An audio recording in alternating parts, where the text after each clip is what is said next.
Okay, hello. I got a lot of actually really good feedback from the last video, the Theater of Pain. That was such an uphill battle. So I thought, okay, I haven't done a mist video ever at all. It was one of the ones I just haven't been able to get a good capture of. And we'll do it in that style. I actually haven't watched this one at all yet. Let's see what's going wrong. I did want to point out as well that the cooldowns that you can see on the left of my party frames are from Omni CD. You can select which cooldowns you want to see from which class. I'm still min-maxing that, but that's that, and it shows you when they're being used, when they're off cooldown, when they're available. That entire bar in the middle of the screen with the semicircle and the stuff on the sides, that's all weak auras that I downloaded from Yum Yum Panda, who is a fabulous, fabulous shaman. He actually has a setup like that for every healing spec. So if you want it, you can Google his stuff, or maybe I'll link his YouTube channel, and you can download that stuff from him. It's really handy. It's a lot of information. I'm still learning how to use it all, but it sure does come in handy quite a bit. So without further ado, let's get going and let's see how this goes. So Miss 15, as always, with a PuG. There's a lot going on here. Well, one of the things, so this is a fortified week. Generally, the first two trash pulls of this instance, I would say, are two of the hardest parts. And on a fortified week, that's even more. This first pull, you can see those guys all have little debuffs on their bars. There's a Blood Elf in the group, the Demon Hunter. He can use his Racial. They can use their thing. Take those all off. As you can see, they didn't, so I am just going through and getting them all purged, which I don't love because this pull takes a surprising amount of healing. But that's okay. I expect in these first two pulls that I'm gonna go through Ascendance, Healing Tide Totem. I'm gonna go through a lot. God, that was close. Anyway, it's best if somebody other than the healer can take those off. Mass Dispel, Blood Elf Racials, anything. And then this pull is even harder. So the debuffs there, what we want to do is we want to wait for two of them to go up on the tank and then dispel. Otherwise, you're going to get stuck with one 20% damage taken debuff on the tank until it cools down. You can see this druid here. See this druid at the bottom of the screen? He took an entire overgrowth, and nobody took him out. So make sure you're in the melee there. I'll just rewind that a little bit. You can see he gets overgrowth outside of the group.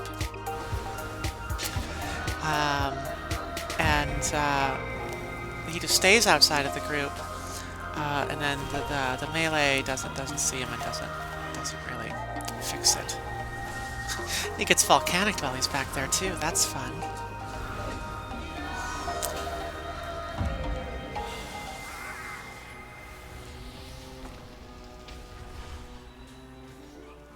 Anyway, he did apologize. Yeah, he apologized for it.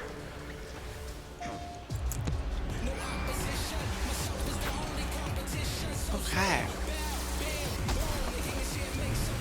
Didn't really learn his lesson though, so I'm not sure what he apologized for, because he's still sitting outside the group, and he's still gonna take this entire overgrowth.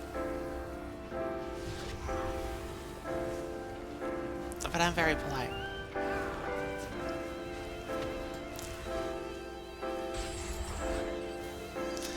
So, those two pulls down. This run was pretty smooth, so let's see if we can find some things that were making it smooth, in addition to things people were doing that was making it much more difficult.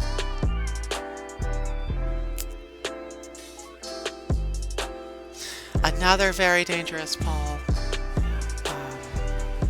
That solar beam there to start is not actually, it's not bad. I don't know of a better time to use it. So the warrior stun, so I'm actually not going to stun here, because I just noticed that warrior stun, which is really grand, but I don't want to desync that debuff. If those two debuffs come out at the same time, it's ideal, so I waited for the debuffs to come out and then I stunned. just to help with the spells, and I don't want, again, the tank sitting there with a 20% damage taken debuff. Now there's only one left, so I can just take that off.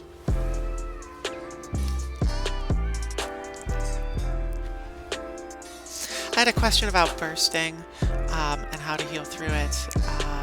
Keeping everybody topped up is a good idea. Remembering that bursting does a percentage of health. One stack is going to hit everybody for 10%. So you don't really have to panic. Even 4 stacks is going to hit everybody for 40%. So again, it's not a panic unless people were low. Or unless the debuff starts to roll, where the group takes a stack, it almost wears off, so it's 10% damage, and then the group kills another mob, it almost wears off, and now it's on 20% damage. Now that's done a total of 30%, right? And then if that one almost rolls off and you had a 3, now we're starting to get into trouble, right? So the solution to bursting on the DPS side is kill everything at the same time or spaced out, but at the same time isn't actually that bad. And the solution to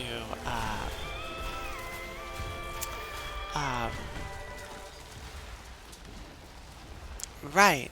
I actually want to, and the solution, or you so bursting, you either kill it like at the same time or space it out. Don't do the kill one, wait 3 seconds, kill one, wait 3 seconds, because it tends to go bad. Now this pull went bad here. Nobody died. You can see a sentence was already up, which I figured it would be.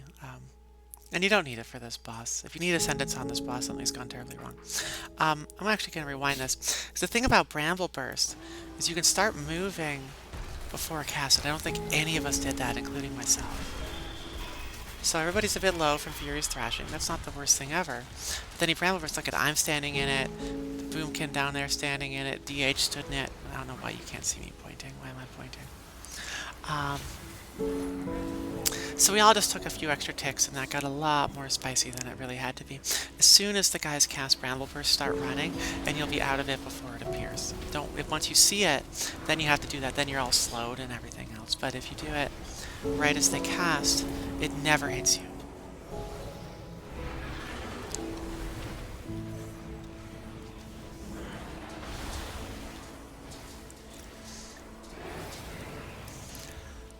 Okay, this boss, you can see I've, at some point, I think when I was getting the mushrooms, I swapped around Tremor Totem into kind of my Omni button location, because at high level keys, we often, Ingram Malak casts his Fear, which maybe on low level keys you didn't even know he had. But if this phase takes too long, Ingram Malak starts doing AoE damage to the group and casting a Fear on all of us. And the Fear with all those blue pools is quite bad. So Tremor Totem just nails that.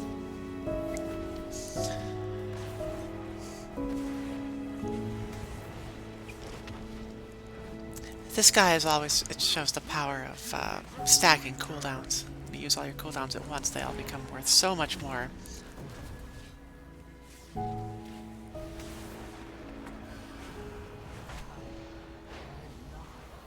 Okay, we actually had about 10 seconds left of lust there. So this is more than low enough health to just finish off Ingra. So, of course we do that.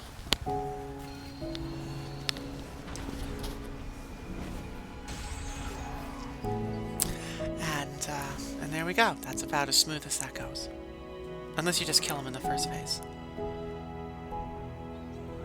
But yeah, be prepared for the Fear. Be prepared for the AoE damage. Preparation is everything, right?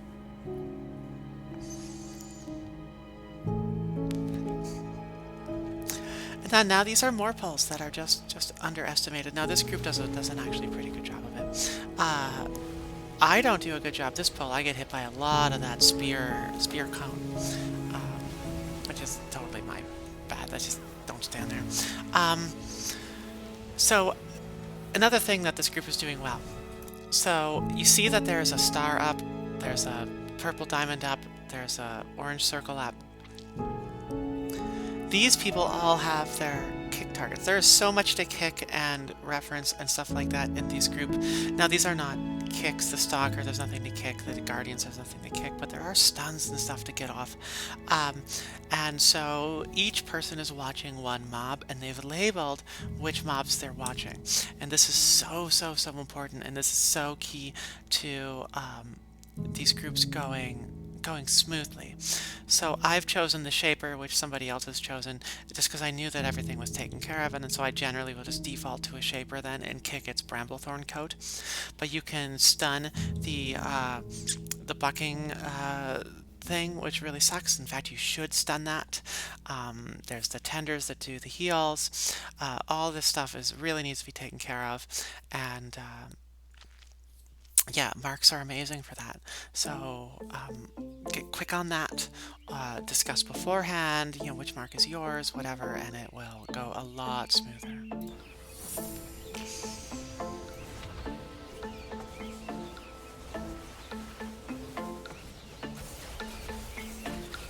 So here's me just taking that spear. Yeah, I hate that mod. The one that tells you, like, so-and-so got hit by a thing that she shouldn't have. I hate that. Got hit by it again. Terrible.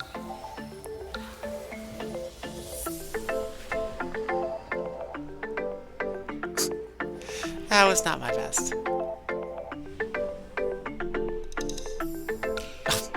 And then that bite got the druid dead too.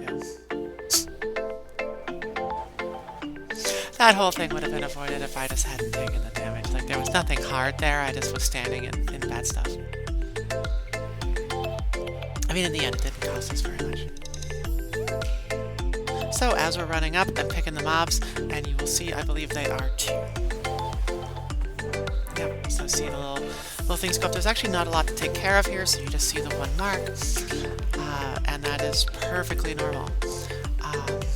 Perfectly good. Now, I'm a huge proponent of the healers or janitors in this expansion thing, and so you'll see me in these pulls whenever I can.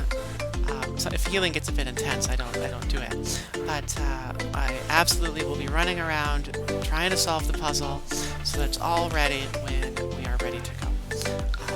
Again, healers are janitors. We're cleaning up the stuff. Because if a DPS does it, then they're not doing the DPS. But, you know, if everybody's at full health, my DPS is not going to make or break anything, right? So, might as well be me. You can see I'm sitting down there in the DPS meter at about 5%, which is about where I try to stick. The bosses, I'll be able to do more.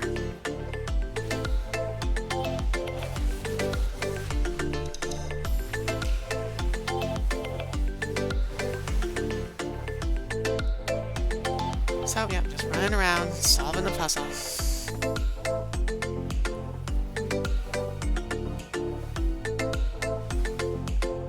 Druid getting hit by the spears.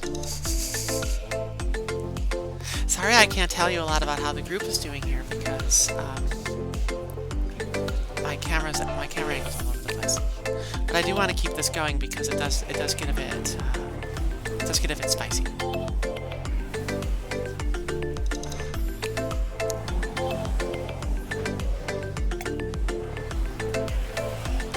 This is amazing, by the way. It's a soda stream. It's changed my life.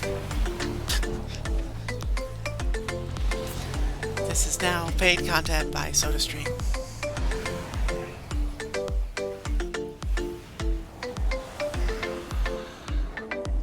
So I had just been keeping, and then I just wasn't quite sure. I wanted to make sure before coming in that I had found the flower. And, you know, so once again, you see the little marks go up. Everybody's got their stuff hanging out, right? Now this group looks like they're actually putting them up because you saw the delay. I don't know if you saw, but come on. When we come into the group here, you'll see one go up and they'll delay in for the other one to go up. Which I suspect means that they're finding their mob, right-clicking it, and putting it up. You can actually make a macro for that. And recommend it. I've got one with the blue square for myself that I is. God, we didn't even look at it. Let me do that again. You know, it's not a big deal. You can see that they're doing it individually. What a tiny optimization that is.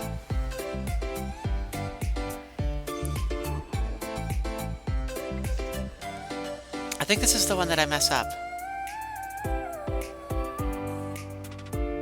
Nope, I mess up this one. So that's not good, but it happens. This mob is easy. Avoid the breath, move it out of the pools. Be aware of that attack right there. It's just gonna... That thing really hits the tank. Right, so you just gotta be aware of that. Once again, running around, solving the puzzle.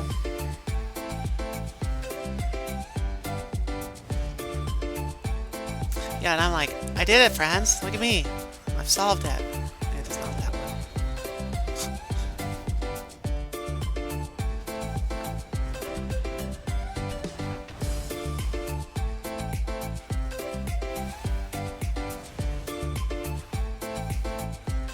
The amount of times that I think that I have room on that volcanic and that to finish my cast and move is, and I'm wrong.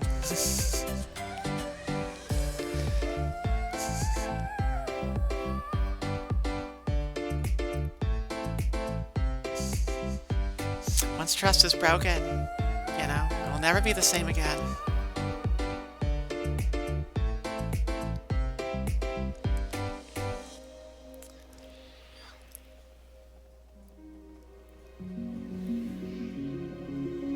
Yeah, it's this flower here. Right.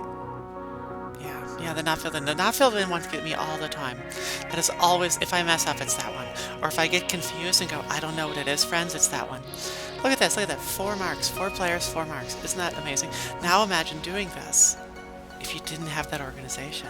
How are you going to kick and stun everything? That's not going to happen.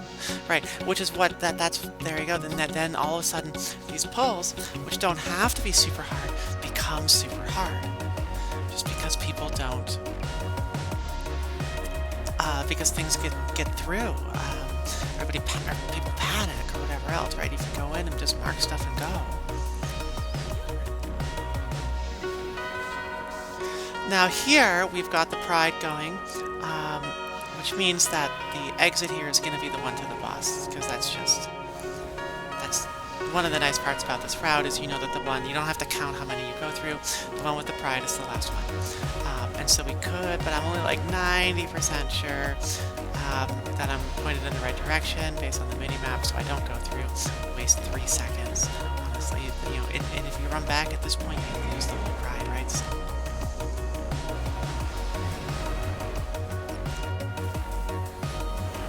again, the next boss, it's a long boss with those intermission phases, so I am not at all worried about using Ascendance on this pull here. Cooldowns are there to be used, right? See, so I'm mounted up, I'm ready to go to the boss. I'm like, I think it's this one, it's gotta be this one, and then I see the flower back there, and I'm like, okay, yeah, it's this one.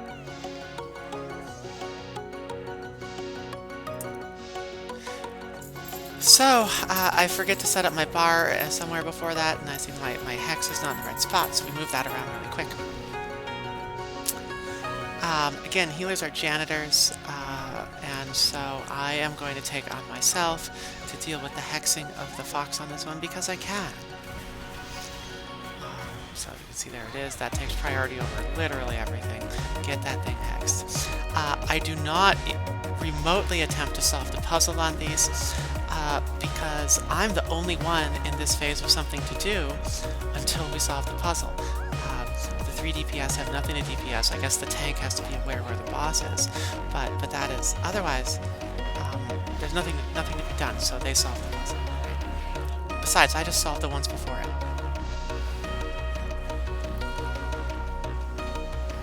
And then once I see the group congregate on one, or if we're in Discord, once I see them call it out, I will run over to that one and start healing and DPSing, but again, my DPS is not going to do it. But once again, Fox takes priority over everything. I should not have canceled that cast. I should have... Oh no, I didn't cancel that cast, did I? I did leave it up. Let me go back. Just really tight. Okay, so we get the guessing game.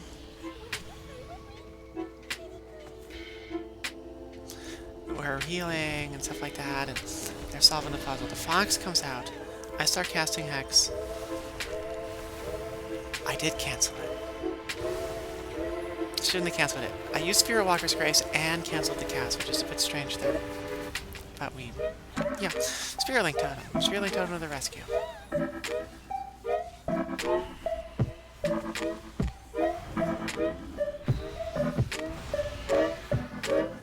The DPS, you do have to run away from that fox. If it spawns on the melee, like, give it some room. It's gonna take a moment for anybody... Oh, dang. Yeah, and so I also have Capacitor Totem that I can use, and that'll stun it. Right, you can see the Druid's always also rooting it, which is a nice backup. You'll notice as well on this one, I'm trying to stay actually kind of at range a lot of the time. I'm really focusing on getting my camera angle to see as much of the screen as I can. I really want to be ready for those foxes. I need to be ready for the dodgeball. You know, don't let it get to you.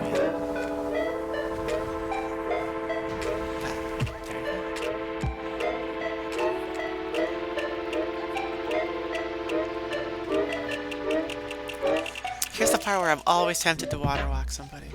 So tempted. Okay, I'm just gonna skip ahead. Alright.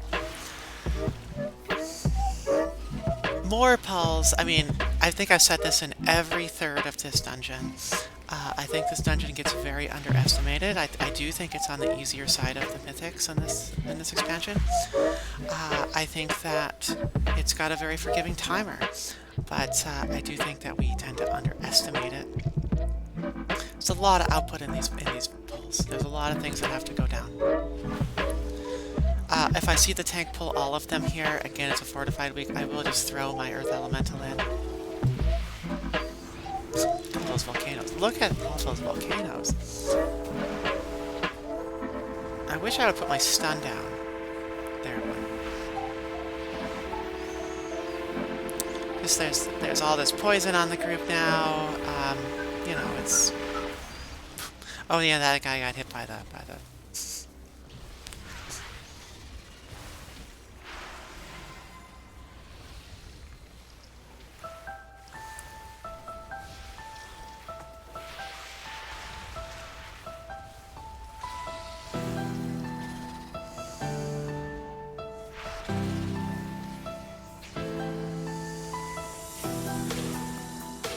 There was a good example, by the way, of where bursting becomes very dangerous. So, you know, it's the end of a pull, the end of a double pull. Health is a bit down. There's bursting. 3, 2, 1, almost cleared. That one was perfect, but this one almost cleared. Boom, 2 stacks. So that became 30% damage instead of 20% damage, right? And we only barely missed that becoming a 3 stack with the one before, and that can become very, very, very, very ugly.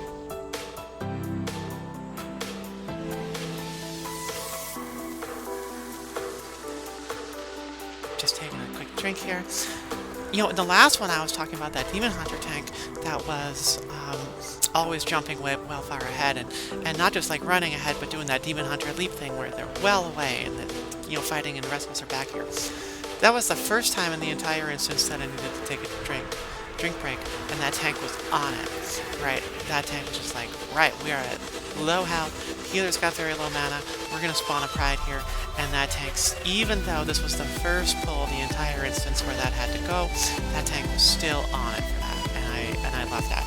I'm also looking now, look at the cooldown use. Our Demon Hunter, all 3 cooldowns are used. Barkskin's been used frequently throughout. Of course, the Warrior tank has been using their stuff throughout.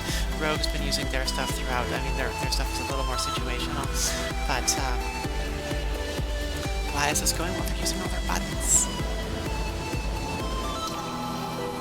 You know, if you have got a personal defensive cooldown that you don't use, you know, why? this is a 20-minute instance. My personal cooldown's on a 2-minute timer. I mean, if I don't use that 8-9 times, why didn't I?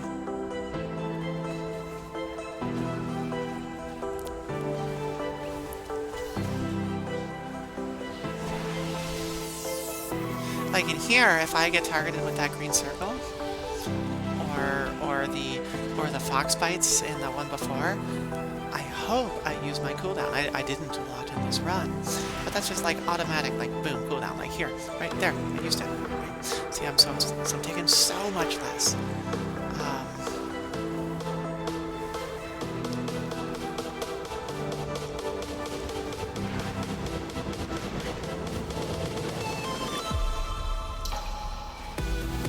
There are some times where you want to save it. Third boss of Sanguine Depths. I'm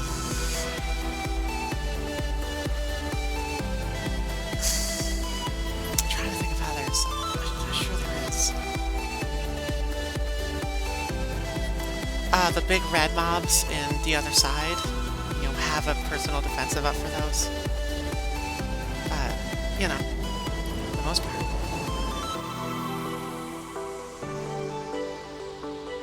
So there, I knew we had a long run, and I knew that Spirit Walker's Grace would be up in time because we're going to do a pride and everything. So the group needs to heal up. So Spirit Walker's Grace, just heal on the move. Go, go, go.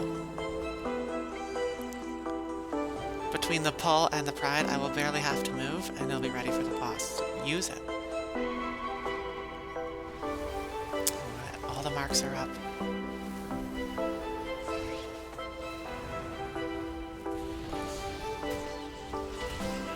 There's some on Larva, which makes me wonder, but... The reason one's on the Gorger is because that green swirly that knocks you off, you can stun it and it'll stop.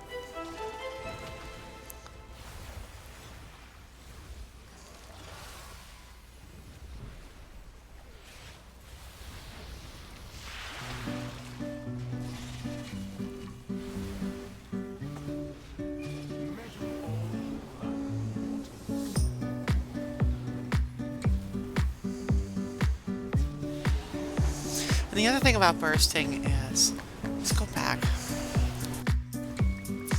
So these guys are going to die, so you can see there's no AoE damage. Why is she putting down healing rain? Because there's going to be AoE damage. We don't have to react, we know it's coming. Preparation, right? Look, there it's down. So I've got, you know, everybody except for that, it's always the boomkin, isn't it? Everybody except for that boomkin is in it. Right? We know it's coming.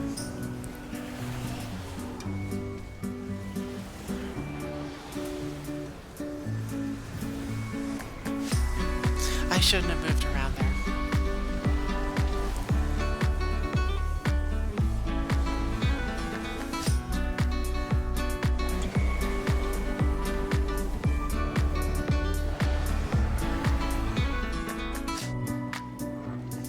And then this boss does like no damage for the first little while. So with the pride buff and the leech and everything happening, we're fine. Move very little. Because the next time I'll get one and then one will go just ever so slightly to the left. So I actually think that we should, so I'm a fan and a proponent of that cast here. This consumption should not be kicked. Because yes, you have to run around and avoid the white things, but you don't have to do Mind Link. You don't have to do more green splashes on the ground. You don't have to do ads, because the boss is just sitting there casting this for 10 seconds. Right? That's great DPS time. And I really recommend consumption not get kicked.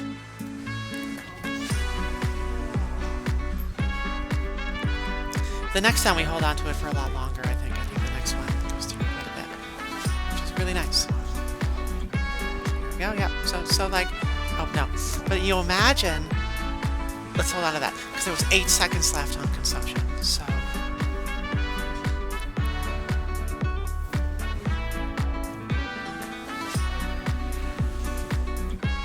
Okay, so 1, 2, 3. We don't have to deal with the Mind Link. 6, 7, 8. Boss is dead. You know, imagine that fight where you don't have that last Mind Link, where you don't have the ads come out, you don't have all that stuff because you just went through the consumption, right? Anyway. I hope this was helpful. I hope that this gave you some ideas, some instead of things not to do, some things to do to make your runs smoother. As always, it always comes back to the same couple things, right? Preparation, where your positioning is, and I guess communication to help you with both of those things, right? And this group did that really well. It was a little planning session beforehand, and go at it, right? It's worth it. So, see you next time.